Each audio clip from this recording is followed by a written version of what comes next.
Saudi Arabia, negara yang identik dengan minyak, sultan, dan tempat berkembangnya banyak agama dan gurun yang luas banget. Tapi lo tau gak sih kalau dibandingin sama negara-negara barat, Saudi Arabia tuh lagi jadi negara yang maju-majunya. Karena apa? Ya jelas karena minyak ya, yang lo udah tahu juga. Minyak yang ada di Saudi Arabia tuh jadi sangat berlimpah ya, dan bisa bikin orang-orang dalam tuh kaya. Terutama pemerintahannya jadi kaya sampai 10 turunan. Tapi nih ya, yang namanya minyak kan bisa habis. Dan sekarang pun sumber-sumber energi lagi mulai ngetren, terutama energi terbarukan yang tentunya udah nggak pakai minyak lagi. Nah, untuk mempertahankan dominasi dan kekayaan mereka, Saudi Arabia tuh harus ngelakuin sesuatu yang gede banget, yang wah pokoknya gede banget. Di video kali ini gue bakal bahas mega proyek terbesar dari Saudi Arabia, NEOM City. NEOM City ini adalah mega proyek yang udah jadi visi misi Saudi Vision di tahun 2030. Intinya sih ini adalah strategi ya buat ngalihin ketergantungan ekonomi Saudi Arabia dari yang awalnya minyak bumi jadi sektor-sektor yang lebih banyak lagi, kayak pariwisata, kesehatan, infrastruktur, dan masih banyak lagi ya. Tapi nih ya, kalau lo baca ungkapan dari para ahli, NEOM City ini adalah kota yang katanya tuh fantasi belaka aja. Karena walau visi misinya keren banget, banyak pertanyaan dan hal-hal kontroversial yang muncul gitu di balik NEOM City ini. Kalau lo mau tahu lebih banyak, simak video ini sampai habis biar lo dapat keseluruhan insight-nya.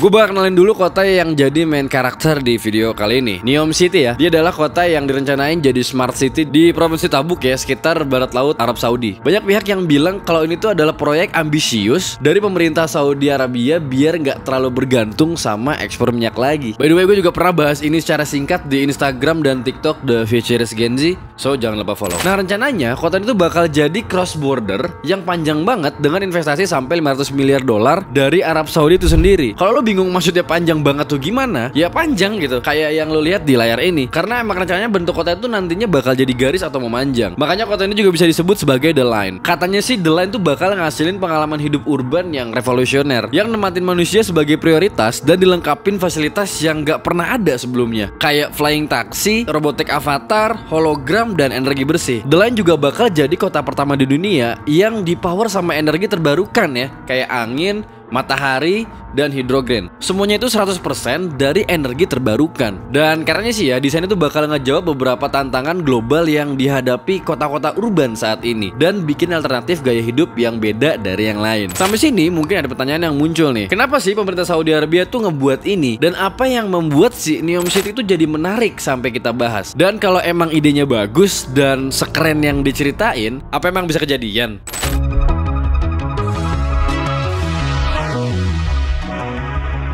Apa sih yang bikin The Line ini menarik banget? Menurut gue ada beberapa jawaban yang bisa muncul. Yang pertama, The Line tuh bakal jadi kota pertama di dunia yang dipower sama energi terbarukan. Di rancangannya sendiri, kota ini tuh bakal memastikan bahwa 95% lingkungan alam yang ada di sekitar lokasi itu bakal tetap terjaga, buat nunjukin hubungan manusia dan dunia itu masih bisa jalan beriringan. Selain itu, semua energi di NEOM City juga direncanakan bakal 100% terbarukan. Jadi pastinya sih bakal bikin lingkungan zero emission dan karbon positif, which mean less risiko jadi sumbangsi buat climate change. Belum lagi NEOM City juga punya rancangan buat jadi powerhouse buat produksi dan penyimpanan air bersih. Hal ini juga diharapkan bisa jadi salah satu solusi buat menyelesaikan masalah kekurangan air bersih global. Yang kedua, The Line tuh bakal ngubah cara transportasi manusia. Dari press conference tentang launching NEOM City, ini kata Muhammad bin Salman. وسوف تتضاعف هذه المدة في 2050. في 2050 سوف يهجر مليار إنسان بسبب ارتفاع انبعاثات الكربون وارتفاع منسوب مياه البحار.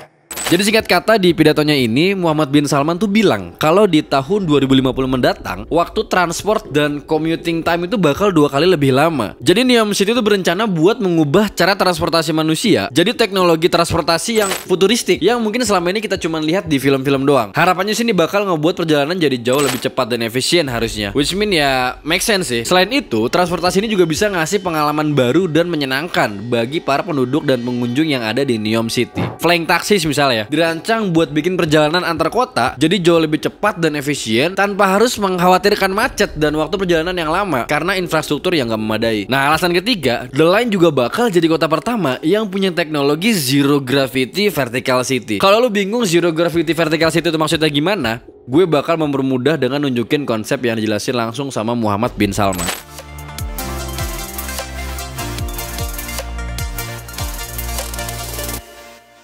Apa tanggapan lu dengan footage yang baru gua kasih barusan? Keren banget sih ya, dan mungkin lu juga berpikir bahwa bakal keren banget kalau kita bisa hidup di tempat yang kayak gitu. Dengan segala hal yang Neom City bisa kasih, gue gak heran sih kalau lu pun jadi tergiur dan berimajinasi gitu ya, kalau proyek ini benar-benar bisa direalisasikan. Tapi mega proyek ini tentunya punya kontroversi yang cukup mengkhawatirkan juga. So, simak segmen berikutnya.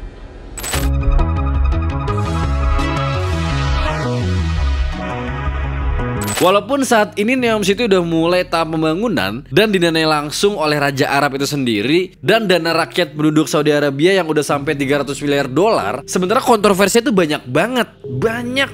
Nih ya, mulai dari isu pekerja yang menemukan bahwa tuntutan jam kerja dan tempat tinggal para pekerja si Neom City. Mereka tuh tinggal di sebuah ruangan yang sangat nggak kondusif banget untuk ditempatin oleh 6 pekerja. Tapi sayangnya protesnya tuh nggak didengar gitu. Belum lagi masalah HAM yang muncul tentang bagaimana perkembangan Neom City ini ngambil area tempat tinggal suku-suku di daerah dekat Neom City. Beberapa bahkan dihukum mati. Walaupun Neom City ini direncanakan nggak ganggu lingkungan sama sekali, tapi pakar lingkungan tuh malah ngerasa kebalikannya, kayak malah munculin climate delay. Selain itu, pakar lingkungan, arsitektur dan perencanaan kota juga sebenarnya ragu sama apakah semua rencana Neom City bisa dicapai tanpa ada masalah pembangunan, atau apakah benar-benar dibangun tanpa ngeluarin emisi karbon sesuai dengan janji mereka. Dari kekhawatiran dan keraguan itu, nggak heran banget sih kalau orang tuh jadi berpendapat bahwa bisa jadi ya Neom City cuman jadi mimpi belaka aja dan nggak grounded to reality. Program Neom City ini emang pengen goalsnya adalah net zero emission di tahun 2060, dan sebenarnya ini adalah mimpi yang bagus, tapi kelihatannya sih nggak visible ya buat dicapai.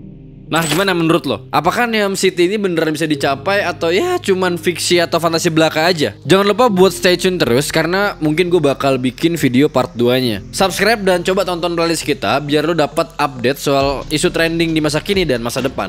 Jangan lupa juga buat follow Instagram dan TikTok. Username ada di layar. Akhir kata, gue Yoga dari The Futurist Gen Z. Ayo kita sama-sama berprogres untuk masa depan manusia dan kehidupan yang lebih baik. Thank you.